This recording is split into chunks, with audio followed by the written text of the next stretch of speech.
नेता प्रतिपक्ष जयराम ठाकुर द्वारा बीते दिन प्रदेश सरकार पर ड्रोन से उनके घर की जासूसी करने के आरोप लगाए थे, जिस पर मुख्यमंत्री के मीडिया एडवाइजर नरेश चौहान ने पलटवार किया है और आरोपों को बेबुनियाद करार दिया है। उन्होंने कहा कि नेता प्रतिपक्ष जो आरोप लगा रहे हैं वह सत्य नहीं है। इस सरकार द्वारा किसी भी तरह से उन पर नजर नहीं रखी जा रही है।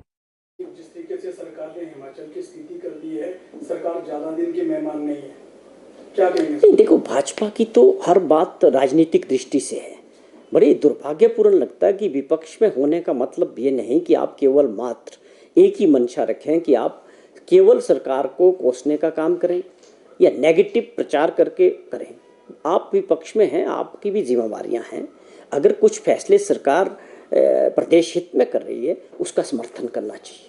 लॉन्ग रन में ये देखना चाहिए कि प्रदेश हित में क्या है, और ये सबके सामने है कि जो आर्थिक स्थिति की बात हो रही है उसमें मैं ये मानता हूँ कि कोई विकास की दृष्टि से इससे कोई फर्क नहीं पड़ रहा है। विकास की जो गति है वो बनी रहेगी, उसको और बढ़ाने के लिए ये सब कुछ किया जा रहा है। ये इसलिए नहीं किया जा रहा, किसी को घबराने की ज़रूरत नहीं है। जिस तरह से विपक्ष या कुछ चैनल ने इसको दिखाने का प्रयास किया है कि भाई हमारा फाइनेंशियल मैस है, ऐसा कुछ नहीं है। ये एक प्रयास है आर्थिक स्थिति को सुधारने की, अच्छे फैसले करके प्रदेश को सुधारने की।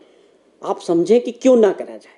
हमें कुछ लग रहा है कि इसको ठीक करने की आवश्यकता है। अगर हम इस फैसले को करते हैं, इससे प्रदेश हित में फ़ायदा होगा, और आने वाले में इस फायदे में इसका सबका प्रदेश के 70 लाख लोगों के लिए फैसले लिए जा रहे हैं। मैं ये आग्रह करता हूं कि विपक्ष के लोगों को भी अब ये समझने का समय आ गया कि हमको किसी भी तरह से अगर प्रदेश के विकास को और गति देनी है, अगर युवा साथियों के लिए रोजगार पैदा करने हैं, तो उसके लिए एक हमारे को रोड मैप तैयार करना पड़ेगा, अपने पाँव पे खड़ा होना पड़ेगा, अपने रिसोर्सेज तैयार करने पड़ेंगे।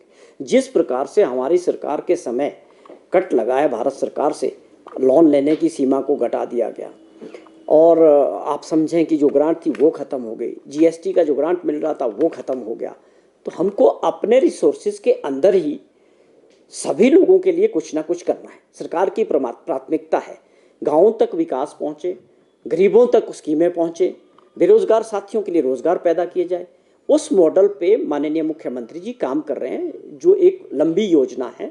मैं समझता हूँ इस वक्त प्रदेशवासी इसको काफ़ी लोग इसको समझ रहे हैं, सोशल मीडिया पे इसकी तारीफ भी कर रहे हैं, तो प्रयास कर रहे हैं। उन्होंने जो अपने फैसले लिए हैं कि हम अभी 2 महीने की एक सैलरी जो वाली बात की है, उसके पीछे एक सिंबॉलिक है कि लोगों को मेंटली तैयार करना है कि हमको सबको मिलके प्रदेश हित में जो है कुछ करने की आवश्यकता है। उसमें चाहे विपक्ष के नेता हो, विपक्ष के लोग हो, उनको भी इस बात को ध्यान में रखना होगा।